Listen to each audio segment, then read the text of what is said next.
Cerita ini dimulai dari adanya dua fakta yang mewarnai kehidupan. Dua fakta itu adalah keberagaman dan ketidakpastian. Fakta yang pertama yang meliputi kehidupan kita itu adalah keberagaman atau diversity.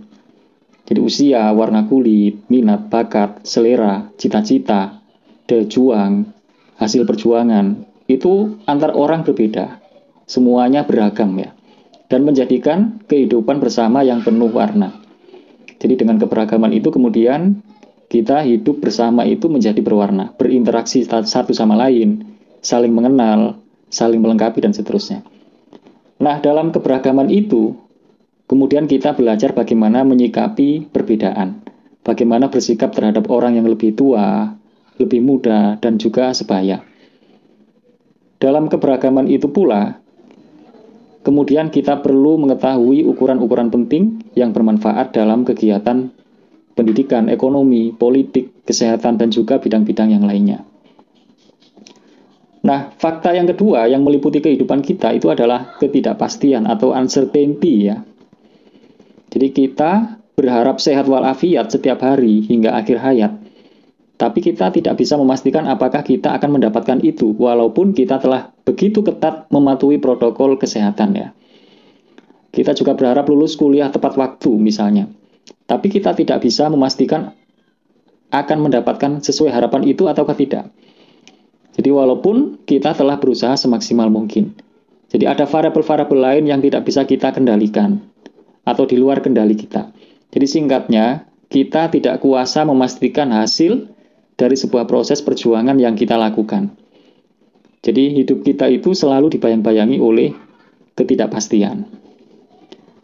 Nah, dalam ketidakpastian itu, kemudian kita perlu membuat perkiraan atau prediksi yang bermanfaat dalam kegiatan pendidikan, perhubungan, ekonomi, politik, kesehatan, juga bidang-bidang lainnya. Jika tinggi badan setiap orang sama misalnya, jenis dan tingkat kecerdasan setiap orang sama, warna kulit setiap orang itu sama misalnya, motivasi belajar setiap orang itu sama, dan demikian juga untuk hal-hal yang lainnya itu semuanya sama misalnya, maka tidak perlu ada ukuran-ukuran statistik ya, baik ukuran pemusatan maupun ukuran sebaran. Tidak perlu orang itu misalnya bertanya tentang berapa yang tertinggi, berapa yang terendah, siapa lebih tinggi, siapa lebih rendah, karena sama. Jadi jika hal-hal yang tadi itu sama, maka kita tidak perlu bicara tentang ukuran-ukuran.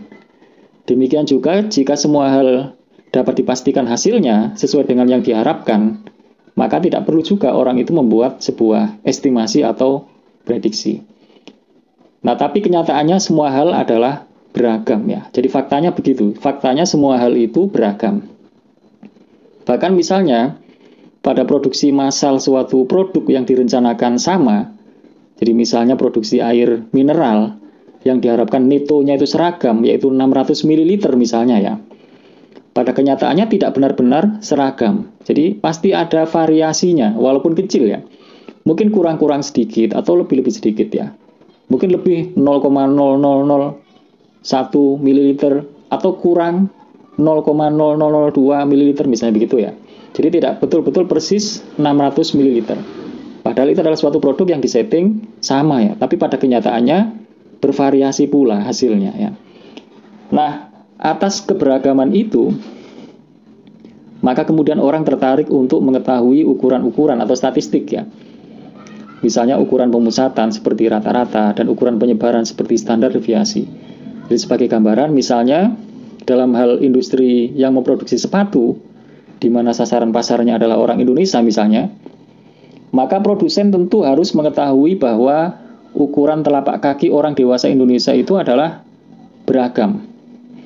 Produsen perlu melakukan riset, misalnya melalui survei ya, untuk mengestimasi kisaran rata-rata ukuran telapak kaki orang dewasa itu berapa di Indonesia.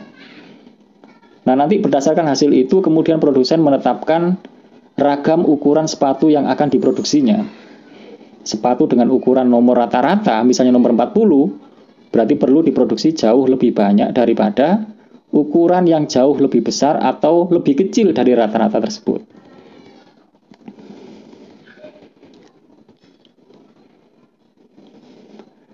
Nah, kenyataannya juga hampir semua hal memuat sifat ketidakpastian. Semua orang pasti mati ya, pasti wafat. Tapi kapan waktunya dan di mana kejadiannya, tidak ada seorang pun yang dapat memastikan. Semua orang pasti ingin sukses, tapi apakah pada akhirnya benar-benar mencapai sukses, tidak ada seorang pun yang bisa memastikan. 100 ayam diberi makanan yang sama. Dapatkah dipastikan berat badannya akan sama setelahnya? Misalnya setelah 3 bulan atau setelah 2 bulan ya. Tentu tidak dapat dipastikan ya. Jadi walaupun di setting sama, tempatnya sama, makanannya, ukurannya sama, tapi ternyata pada akhirnya hasilnya tidak bisa dipastikan sama. Dengan kata lain, memuat ketidakpastian ya. Jika ketidakpastian adalah suatu keniscayaan, maka yang dapat dilakukan oleh ilmuwan hanyalah mengestimasi atau memperkirakan atau memprediksikan atau meramalkan ya. Nah, estimasi, prediksi atau peramalan adalah bagian dari kajian dalam statistika ya. Nah, para mahasiswa sudah pernah belajar statistika sebelumnya ya. Untuk mengestimasi dan memprediksikan karakteristik populasi, ilmuwan dibatasi oleh beberapa hal, yaitu keterbatasan waktu, tenaga, dan biaya. Nah, oleh karena itu ilmuwan melakukannya hanya berdasarkan atas sampel ya, yang diambil dari populasi yang dipelajari. Nah, selama sampel yang diambil dapat merepresentasikan populasi yang dipelajari, maka gambaran sampel dapat digeneralisasi sebagai gambaran populasinya. Nah, tentu saja gambaran tentang populasi yang didasarkan atas gambaran sampel tidak pernah mutlak kebenarannya.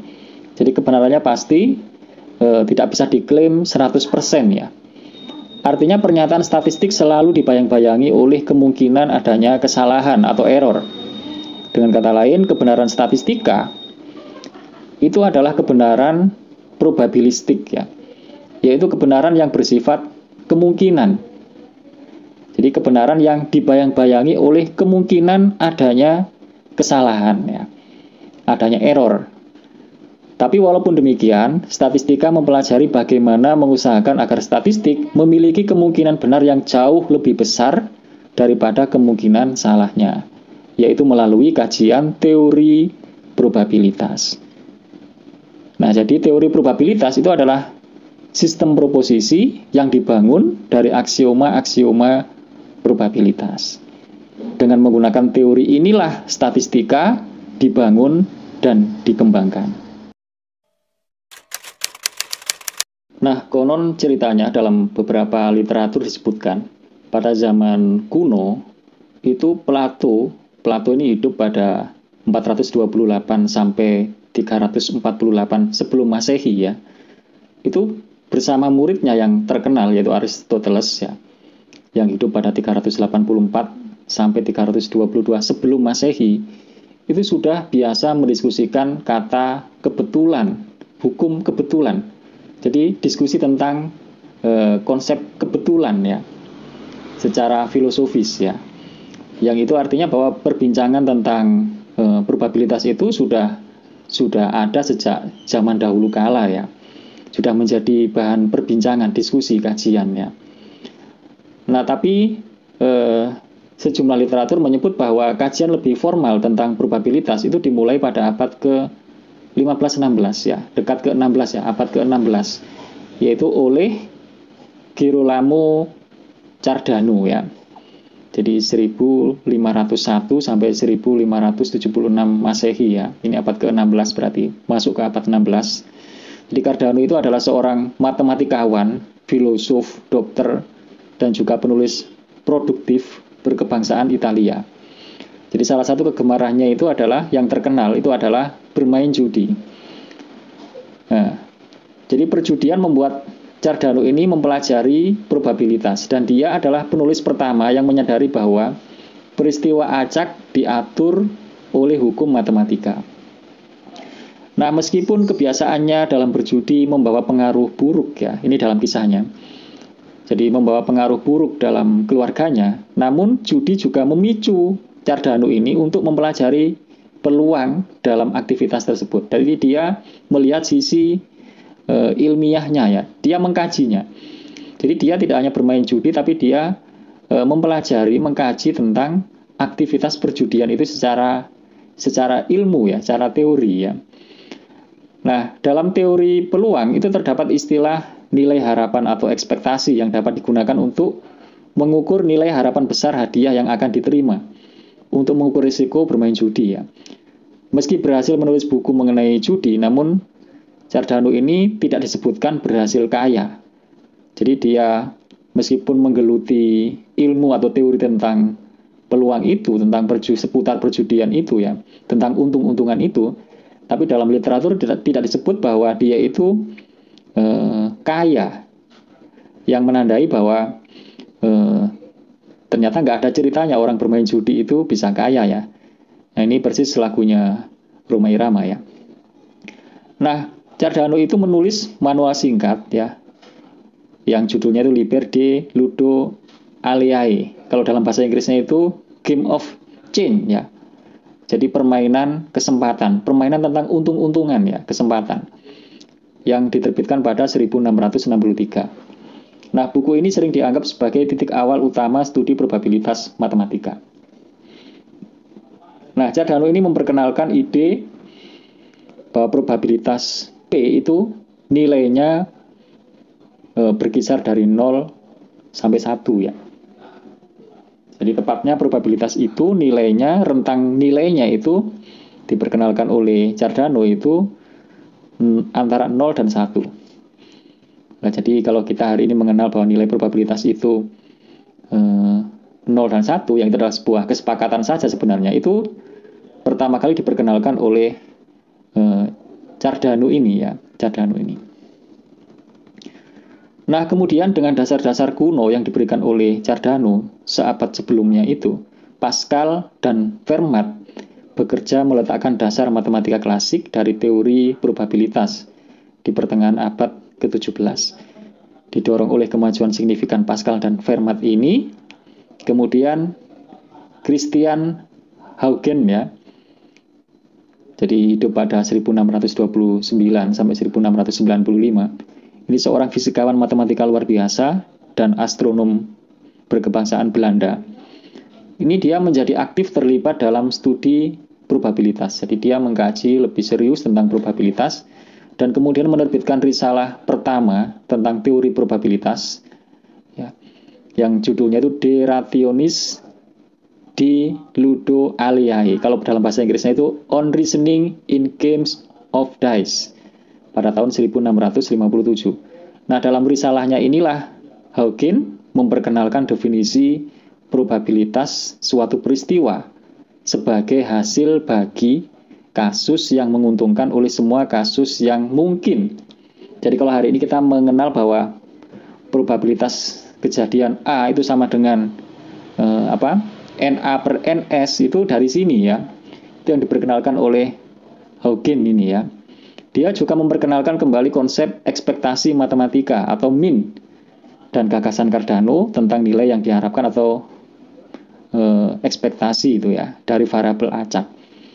Nah, risalah Huygens memberikan dorongan terbesar untuk perkembangan selanjutnya dari teori probabilitas dan tetap menjadi buku terbaik tentang teori probabilitas ya, sampai publikasi karya penting pertama dari Jacob Bernoulli yang hidup pada 1654 sampai 1705 ya, yang berjudul Ars Conjectandi, atau dalam bahasa Indonesianya ini adalah seni prediksi ya, tentang probabilitas pada 1713 Masehi ya.